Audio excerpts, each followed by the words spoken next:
Hello, everybody, and welcome to another episode of A Magician's Thoughts On.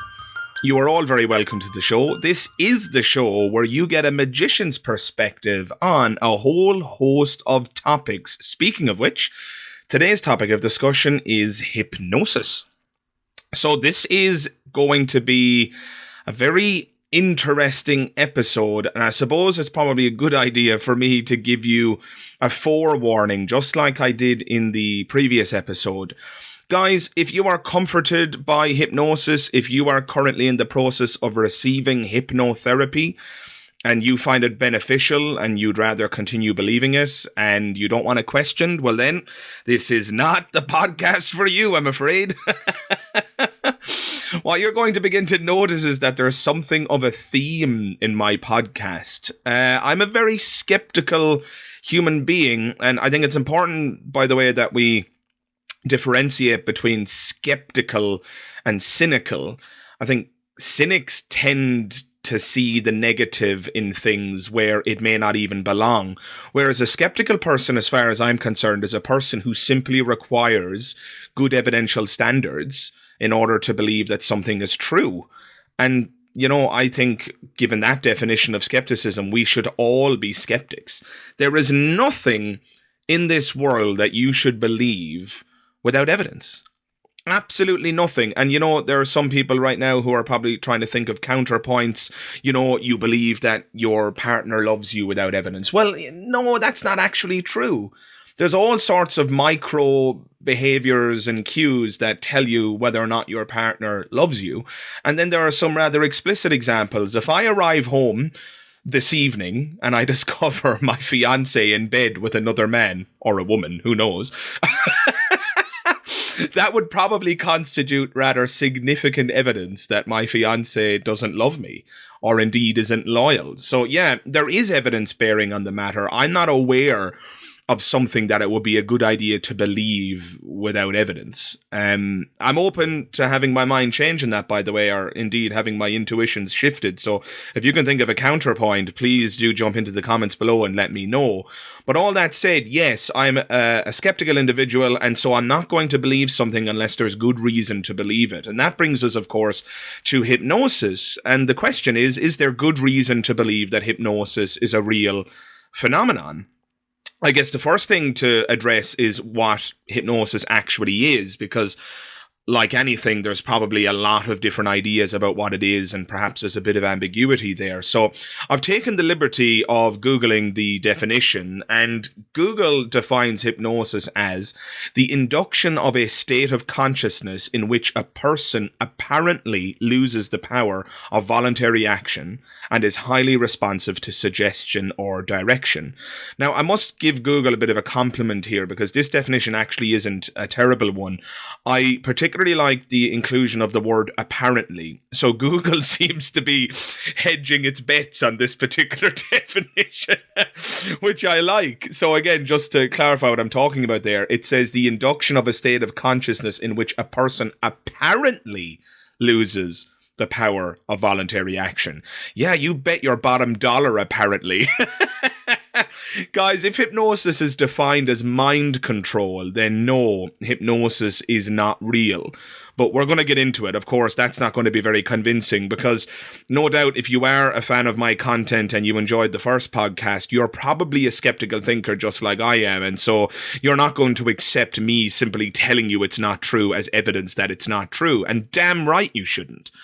I don't imagine it would be a good idea to accept anything as true based on an authority figure. I mean, there is the fallacy of appealing to authority, right? Something isn't true because an authority figure says it's true. It's true whether or not there's evidence to support it. And so, yeah, don't take any of what I'm about to say on faith, as it were. I would rather you fact check anything I say, everything I say in this podcast. And if and when I make a mistake, I want you to correct me so that I can update the record and change my mind if indeed I am wrong. Ironically, if you want to be right all the time, which I'm sure most of us do, that does actually require admitting you're wrong every now and then. So, yeah, all that acknowledged, is hypnosis real? Well, guys, the first thing to be aware of, I guess, is that hypnosis isn't actually mind control. Anybody who has this idea that hypnosis is the ability for a hypnotist to control somebody's mind, that's not what hypnosis is, and that's absolutely not real. That's not a real phenomenon. And what I mean by that is there's absolutely no evidence to support the idea that a human being can take control, just like a puppet master, if you will. There's no evidence to support the idea that that's possible, that it's possible to puppeteer another human being's mind. Can we be influenced? Yeah, sure. Advertisements influence us all the time. When I see yellow, it's 10 seconds before I think of the McDonald's M and I want a Big Mac. So yeah, McDonald's has done a good job of marketing their products, especially to a person like me who's got, I must admit, as of late, a rather poor diet, but that's a topic for another day. Yeah, we can be influenced, but mind control, actual out and out mind control, like something you see in a bloody movie, no, that's not real. And, if anybody wants to provide evidence for that, I'm all ears. But when I say it's not real, what I'm saying is that there's no evidence to support the proposition that mind control is a real phenomenon. Hypnosis is better understood as social compliance. Now, what do I mean by that? All a hypnotist does is give or unlock the permission for the participant to behave in a manner that they wouldn't normally behave. When a hypnotist brings somebody up on stage and gets them clucking and running around like a chicken, all the hypnotist has done is give that person permission to behave that way. There is no other social circumstance in which a typical adult can run around and behave like a lunatic and cluck like a chicken. And so when somebody gets invited onto the stage to take part in a hypnotic demonstration, when the hypnotist says you're going to turn into a chicken, all the hypnotist has done is remove the taboo that would be normally associated with behaving in that manner. What do I mean by taboo?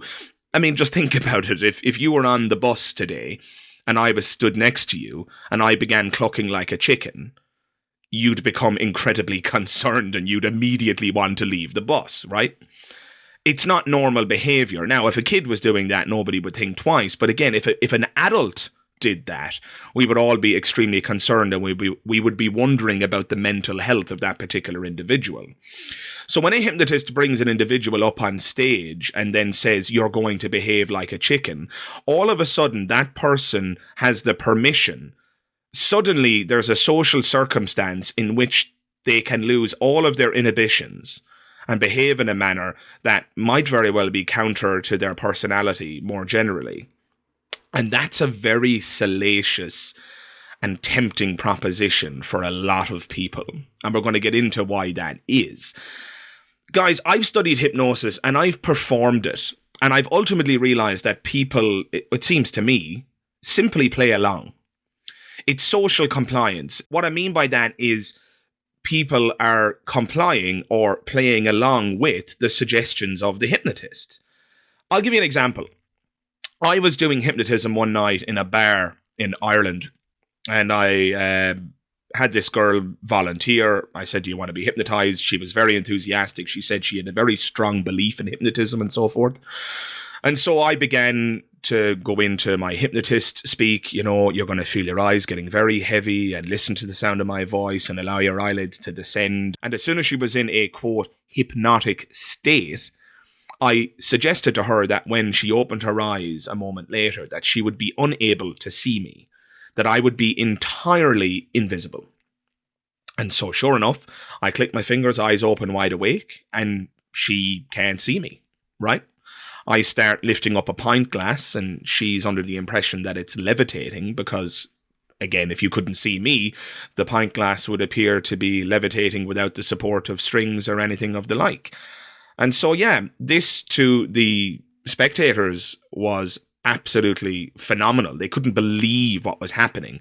But here's something very interesting that happened. There was a moment where said girl made direct eye contact with me. And it's hard to explain what I'm about to explain, but I'm sure all of you will know what I'm talking about regardless. You know when a human being is making eye contact with you. If indeed I was truly invisible and she was staring through me, from her psychological perspective, if indeed I was invisible in theory she should be, in fact, staring through me, you would expect a blank expression. But there's that X factor that we all recognize when somebody makes eye contact with you and there's a twinkle in their eye, almost like their consciousness is registering eye contact with another thinking agent, another human being.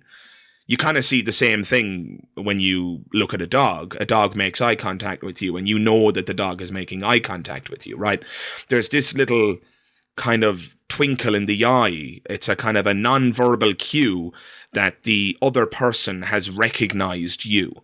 But that's what happened when this particular individual made eye contact with me.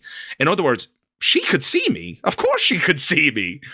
I can't control her mind. I can't rob her eyes of the ability of seeing me. But she was playing along. Why? Because she was getting a great bloody laugh out of it. She was the center of attention. As soon as I removed, allegedly, the hypnotic suggestion and eyes open wide awake, and she could see me again, she was the talk of the night. Everybody wanted to speak with her. What was it like? Oh my God, could you really not see him? Do you remember what happened? And she loved every minute of it. Every minute of it. Now, you tell me that's not appealing. You tell me that's not salacious or tempting. Of course it is, guys. Of course it is. But don't worry. I know some of you are thinking, but I know a person whose personality was completely different when they were hypnotized and they turned into another human being. And don't worry, I'm going to get to all of that. But in this particular case, and I know it's one anecdotal example, and I don't expect this one example to convince you that hypnosis is bullshit, but we're going to get there. I promise you we're going to get there. This is just one example where I performed a hypnotic act, and it was abundantly clear to me that the participant was not really hypnotized, but was rather engaged in a form of social compliance. I removed her inhibitions, and I allowed her to behave in a manner that she would not normally be allowed to behave in, because it would be considered insane. And consequently, she became the center of attention, became one of the most popular people of the night, and she loved it for that reason. Now, I must admit, other times when I have, quote, hypnotized people, the performance of the individual who I was hypnotizing was so convincing that I almost began to wonder myself whether or not I was tapping into something real. But to give you another example, I performed a hypnosis act one night on stage, and I invited two individuals up. And I put them in a hypnotic trance. And I told them that the sex doll that they were about to see was a real person. And that, again, I would be invisible. So sure enough, I tell these two gentlemen, eyes open wide awake, and I'm holding the sex doll. And of course, from their hypnotic perspective, if indeed it was real, this sex doll is now a real woman, the most beautiful woman they've ever seen. And of course, is freestanding and moving around the stage. Obviously, I'm holding it, but of course, if in theory I'm invisible, then the sex doll is just a real woman walking around the stage. And their reactions were so bloody convincing. I approach with the sex doll, and the two guys start going bright red in the face. This beautiful woman is interested in them, and so on. And the act culminates in me taking the head of the sex doll and slowly but surely pushing it towards the genitals of one of the men. And he begins... I mean, in terms of his performance, he was, acting perfectly. He looked aroused. He looked like he was totally into it, right? And then, of course, just before the head of the doll reaches the genitals of this individual, I tell them to go asleep again, because we're not about to have an explicit sexual appearance on stage in front of a crowd. But in any case, it was a wonderful performance. It went down. I was going to say it went down really well. That pun wasn't even intentional. Yeah, sure. The performance went down really well. It did. Anyway, oh wow. I love this. This is fantastic. But yes, the performance went really well. And the guys seemed to be hopelessly hypnotized. And, I did wonder for a moment, are these guys really hypnotized? Am I tapping into something real? And then I had to shake myself out of it and realize, no, they're just playing along for the same reasons. You might be saying, how did I discover that? Well, this is what's brilliant. I bumped into one of these guys years later. And we ended up speaking about, inevitably, the night when they were hypnotized. And what did this guy tell me? Dara, just so you know, on that night, I was playing along. And then his jaw dropped when I responded and I said, yeah, I know. And he was like, what? I was like, yeah, I know. Hypnosis is bullshit. It's just social compliance. You were enjoying playing along and having a great time. And you did have a great time. And the audience got a great laugh out of it. And you were the center of attention for a week. Of course you played along. It was a great laugh, wasn't it? And this particular individual was shell-shocked that I had this awareness. This individual was under the misapprehension that I had some kind of a belief in myself. They were under the impression that I had been so successfully hoodwinked by their performance that I believed in my own powers. But, you know, I don't. And I never have. Like I said, if I'm being honest, there was a moment where in my mind I was like, hang on a minute, this is so bloody convincing. But I never really believed that what I was doing was real. So guys, in short, social compliance, it seems to me, is a good explanation for what hypnosis is. Social compliance explains what hypnosis is. People simply play along. It's not actually possible to control minds. And even if it is possible to control minds, hypnosis is certainly not evidence of it. Someone running around like a chicken isn't actually proof that hypnosis is real. It's not proof that mind control is real. I spoke about this in my previous podcast. When something happens that we can't explain, that is merely an observation. The question is, how do we explain that observation? What accounts for what we witnessed? You can't just insert your own explanation and claim without supporting evidence that, oh, it was mind control. The observation is not evidence of your assumption. The observation is unexplained. And so we have to get from A to B. The question is, what caused that behavior? If you're going to allege that it's mind control, well, then you have to prove that. You don't just get to assume it. Hypnosis, at best, is an unexplained phenomenon. But at worst, it's a completely debunked phenomenon. But look, again, we're going to get into it. There's for and against here, and I'm going to try and be as objective as I can. And I can imagine some of the counterpoints right now from certain listeners. You might be sitting there thinking to yourself, but I know someone who's very shy, and when they were hypnotized, they became a completely different person. And you might view that as compelling evidence for the existence of mind control or hypnotic abilities. And I can, to sympathize, I totally understand why you feel that way. But let's break that down. Let's think about it. That person is more psychologically primed than any other individual because hypnosis gives them permission to lose their inhibitions. Think about it. An average shy Joe Soap who works long hours, who nobody notices from day to day, an individual who rarely gets to be, if ever, the center of attention. And all of a sudden they find themselves in this scenario where a hypnotist gives them the opportunity to become the person of the night, to become the center of attention, to become the focus of everybody's intrigue. Again, guys, that's an incredibly tempting proposition. And guys, this brings me to my next point. I ultimately stopped doing hypnotism because I felt guilty. Why? I felt I was contributing to the spread of a potentially harmful and untrue idea. Now, you might be sitting there thinking, Dara, what are you talking about? How is it harmful? Well, guys, if hypnosis is confined to a simple show, a theatrical production or performance, I mean, I guess in that context, it's pretty innocuous.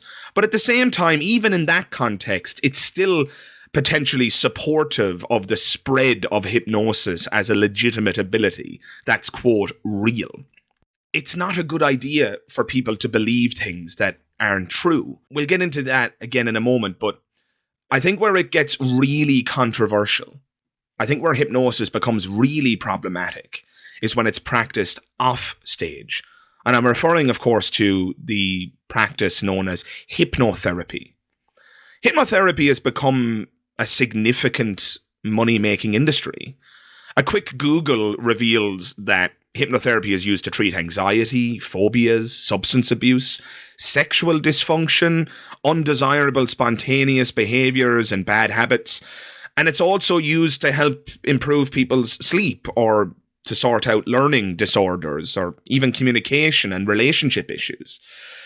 And it may actually surprise a lot of the listeners, especially considering my introduction and, talking about skepticism. But, I'm going to be objective and follow the evidence where it leads. But there is actually a significant amount of evidence, and there are numerous studies which demonstrate that hypnotherapy has a rather significant success rate when applied to an array of issues. The question is hypnotherapy actually the explanation for that success? So somebody goes and sees a hypnotherapist because they've got a particular issue and they experience an improvement on that particular issue. And so there's a correlation there, and naturally enough, people assume that there is causation as a consequence. I didn't have this problem, went to the hypnotherapist, now it's gone, therefore hypnotherapy is an effective treatment. If only it were that simple. You must remember, guys, correlation does not equate to causation. Just because two things happen in tandem does not mean that one thing caused the other. If somebody prays and another person gets better, who they were praying for, that doesn't necessarily demonstrate the power of prayer. Again, guys, I'm not convinced that hypnosis is actually the key. Many people, after attending a hypnotherapist, experience an improvement and or a curative result for whatever ails them. But this isn't proof that the hypnotherapy is responsible for the improvement they experienced. No more than a faith healer casting out the devil is proof of divine healing powers.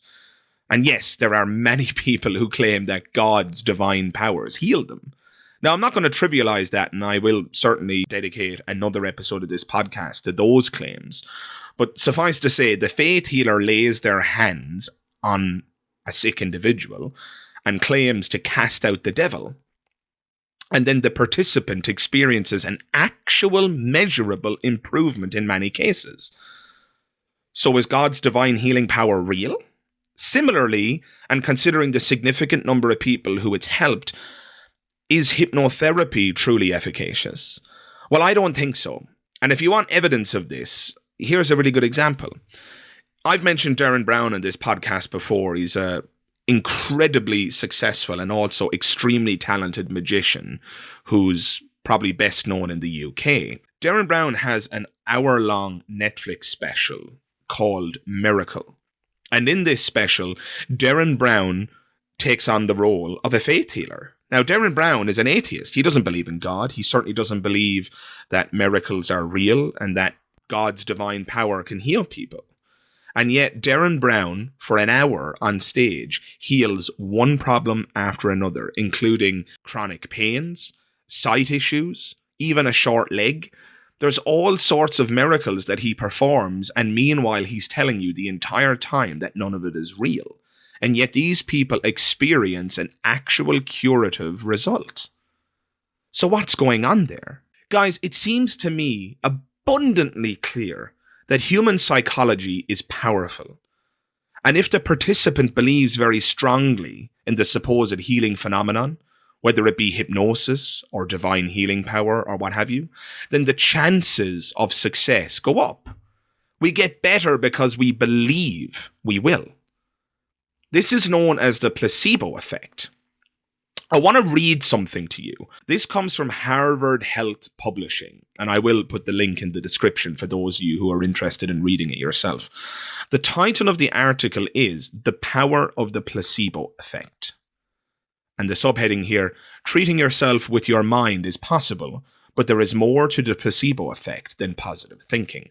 I'm just going to read a little excerpt for your benefit and just to add some clarification to the point I'm making about the placebo effect. Here we go. Your mind can be a powerful healing tool when given the chance. The idea that your brain can convince your body a fake treatment is the real thing, the so-called placebo effect, and thus stimulate healing has been around for millennia. Now science has found that under the right circumstances, a placebo can be just as effective as traditional treatments. The placebo effect is more than positive thinking. Believing a treatment or procedure will work It's about creating a stronger connection between the brain and body and how they work together. So the most obvious example of this is the old sugar pill story, and there are many studies that have been done in order to demonstrate this reality. The short version is this.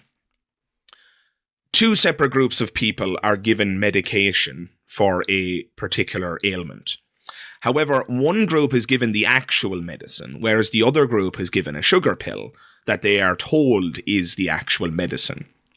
And what we discover again and again and again is that the people who are given the placebo or the sugar pill experience a positive and curative outcome despite the fact that they haven't been given any real medicine. So guys, there really is something to the placebo effect. And my suspicion is that this same placebo effect is heavily involved in hypnotherapy and faith healing for that matter. It's because the participant believes that the hypnotherapist can actually help them that the resulting hypnotic suggestions are actually efficacious.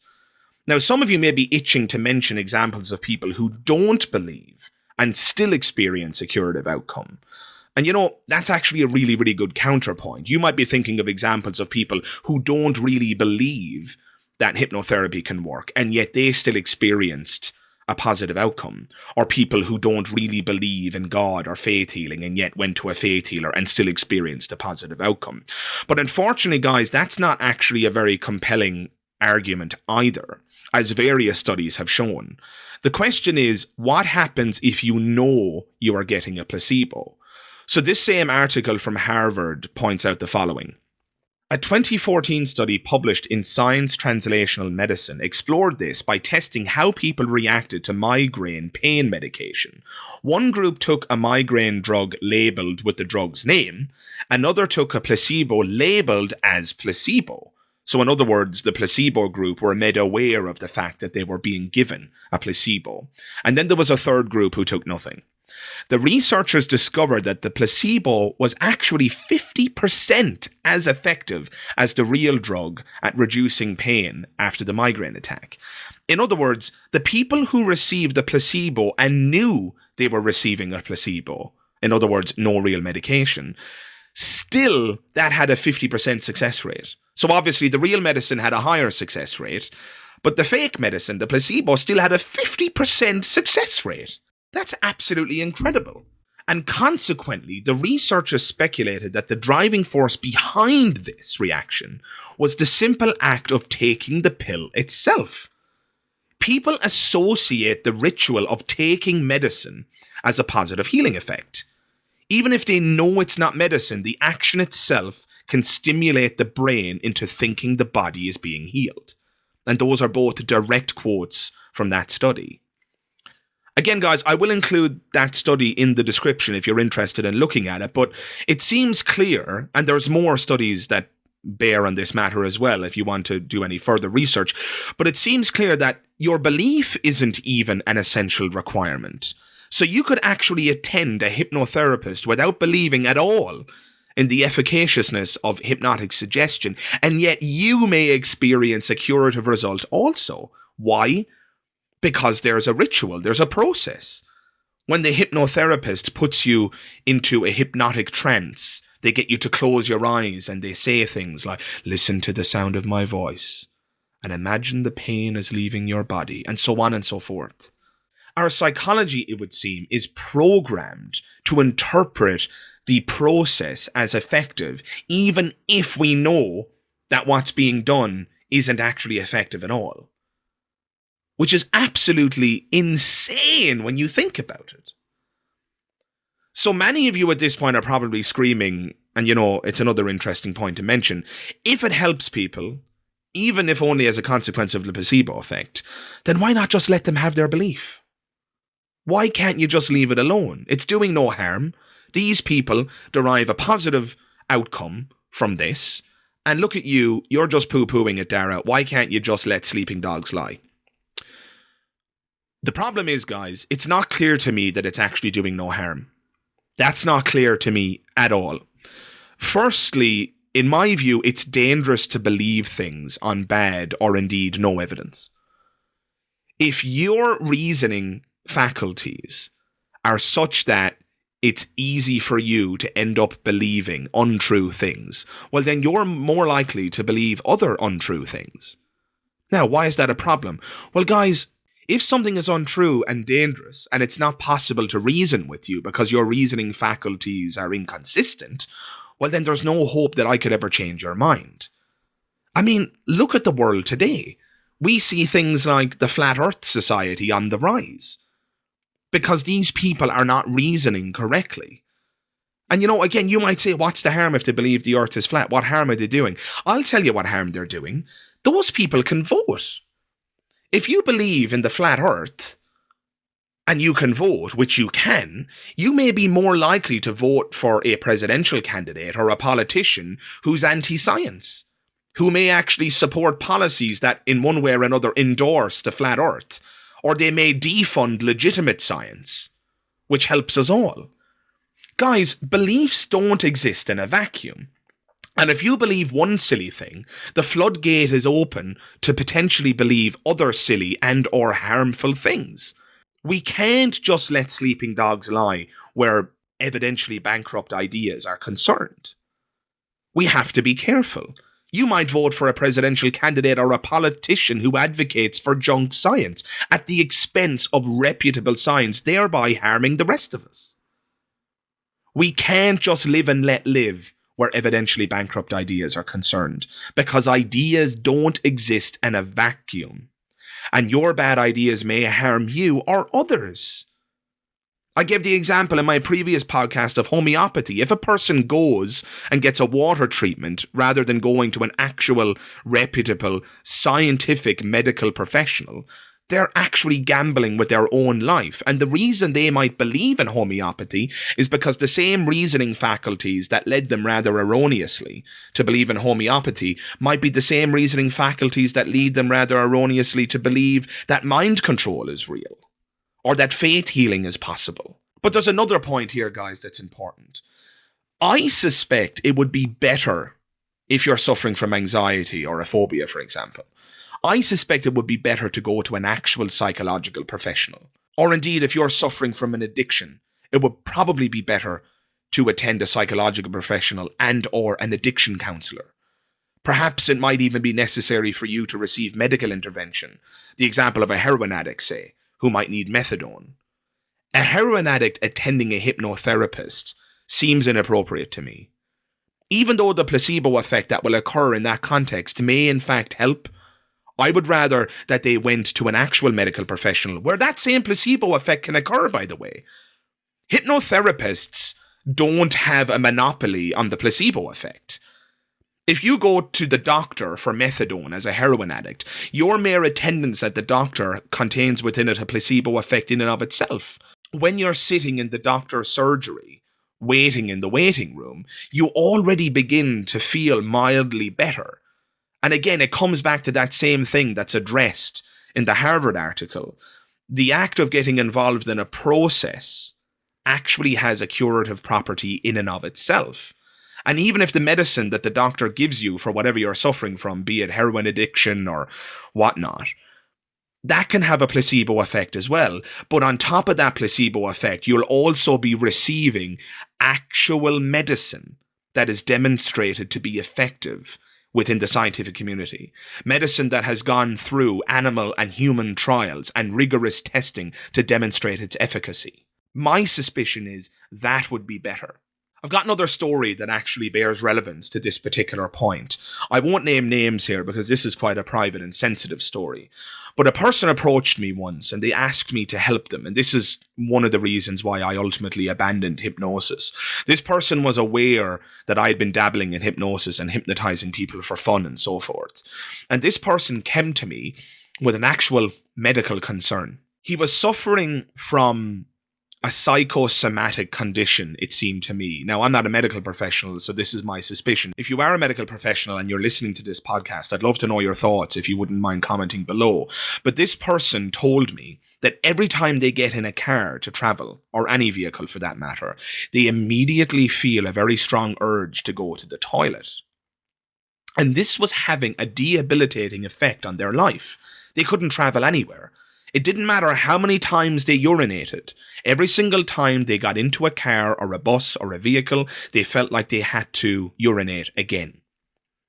And, I really, really sympathized with this person. Of course, I couldn't empathize because I'd never experienced a similar plight myself, but my heart ached for them. They were clearly desperate. And you can probably guess where this is going. They asked me to help using hypnosis. This person said, Dara, please help me. I want you to hypnotize me so that I don't suffer from this problem anymore. And my heart absolutely sank. I was so upset because I had to tell this person the truth. I said, listen to me. I'm not convinced that hypnosis is real. I'm not convinced that if I hypnotized you, it could be effective. And insofar as the placebo effect might apply, I'm not convinced that that would be long-lasting and your problem may in fact return. And the really sad ending to this story is that this person was so offended by my rejection, the fact that I was unwilling to help them, they were so offended by it that they actually fell out with me and they didn't speak to me for a very long time. It was so upsetting to me, and that was the final nail in the coffin. So here we had a person who had a genuine, it seems to me, psychological issue. Now, look, it might have been caused by something physical. I don't know. Again, I'm not a medical professional. In my layman's opinion, it certainly seemed like this was a psychosomatic condition. And what I mean by that is that his psychology was having a negative impact on his body. There was some kind of a pathology at play. And this really was the final nail in the coffin. It seemed to me that this person needed to go and see a medical professional, be it a doctor or a psychological practitioner, not a hypnotherapist. And they fell out with me because I was unwilling to perform what I considered to be junk science, a junk practice. I wasn't willing to do it. Now, there is a positive end to this story.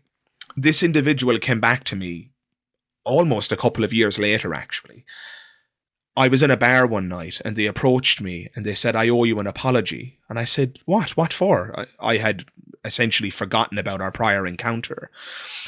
And they said, I fell out with you because you refused to perform hypnotherapy on me. And the individual told me that in the meantime, they had gone to a hypnotherapist seeking help to solve this problem and that it hadn't worked at all.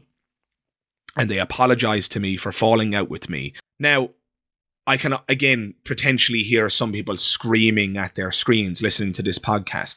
Just because hypnotherapy didn't work for this one person isn't evidence that hypnotherapy doesn't work. And as I said near the beginning of the podcast, there are actually lots of studies that show that hypnotherapy is actually effective. All I've tried to do in this podcast is explain why I believe that even though it might be effective, it's not actually the hypnosis itself that's causing that positive outcome. I'm convinced it has much more to do with the placebo effect and the human psychological predisposition to experience a curative result, even if you're aware that what you're engaged in is a farce. There's something about simply taking a step in the direction of trying to solve your problem that itself contains a curative property. I remember my mother telling me when she was a child, these were the so-called old wives' cures, right? I remember her telling me that her own mother, she used to give my mother a newspaper to sit on to prevent her car sickness. And it worked. Now, is there any science to support the idea that a newspaper contains within it an actual curative property that would solve some of these car sickness? Of course not. Of course not. But the fact that my mother trusted my nana, and the fact that she gave her that newspaper and sat on it in the car, she might have been suspicious about whether or not it was going to be effective. She might have thought it was a farce. But because she took a step in the direction of actually trying to solve the problem, and because she had a level of respect in the authority of her own mother, my nana, it worked. My mother no longer experienced car sickness because she was sitting on a newspaper. If you wanted evidence for the placebo effect and its efficacy, that's it. So guys, I want to conclude by saying that I'm completely open to changing my mind. I'm aware that there's been a wealth of studies done on the question of hypnosis and or hypnotherapy, and perhaps I haven't studied broadly enough. Perhaps there are things I'm unaware of. If I am unaware of something, I want to be made aware of it because, again, I want to be right. And to be right, that sometimes requires admitting that I'm wrong. And if I'm wrong on this issue, I want to know. Suffice to say, it's not clear to me that hypnosis has anything to do with, or that hypnotherapy has anything to do with, the curative experiences that people have when they undergo these processes. It looks like there's something deeper going on. Our minds are powerful indeed. So powerful that they have the potential to motivate physical changes in our bodies. But we must be careful with that line of thinking also, because I'm not aware of any examples of amputees willing into existence the return of their lost limbs. Think about that for a moment. We cannot take this idea of mind over matter too far. As the Harvard article that I quoted earlier points out, placebos won't lower your cholesterol or shrink a tumor. My suspicion, as I pointed out throughout this podcast, is that the success of hypnotherapy and the practice of hypnotism more generally has much more to do with the power of the human mind and our psychological predisposition to experience a positive outcome by merely taking a step in the direction of trying to sort a problem. It's not because the practice itself contains a key ingredient that helps us improve. It's the simple action itself that seems to be the efficacious thing. And on that note, guys, I'm going to leave it there. I hope that this podcast has been informative. I hope that I've shifted your intuitions on this topic. And above all else, I hope you enjoyed it. So if you did, I would really appreciate if you drop a like in the video or comment below and let me know your thoughts. I'm always open to dialogue, and if you watch any of my videos or if you watch the previous podcast, there's rarely a comment I don't respond to. So if you want to have that dialogue with me, if you have information that could potentially change my mind, I'm incredibly intrigued and interested. I want to know about it. Guys, thanks very much for listening, and I hope to see you in the next one. All the best. Bye-bye.